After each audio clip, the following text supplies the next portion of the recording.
High বন্ধুরা, ঈদ মুবারক, আসসালামু আলাইকুম। তো আজকে শ্বশুরবাড়ির এলাকায় এসে দেখেন অনেক দিন পর শোরুমে ছুটি পাইছি। তো আজকে কাটাইতাছি, আশা করি আগামী কালও কাটাবো।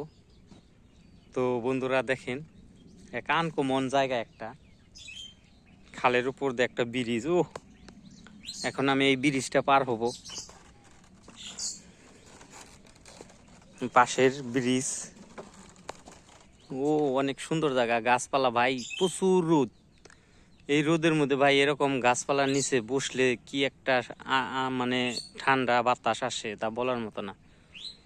তো ভাই আসলে ভাই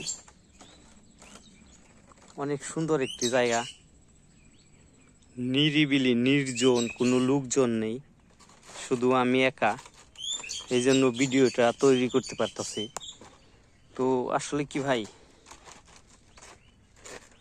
এরকম পরিবেশে অন্যরকম একটা শান্তি লাগে।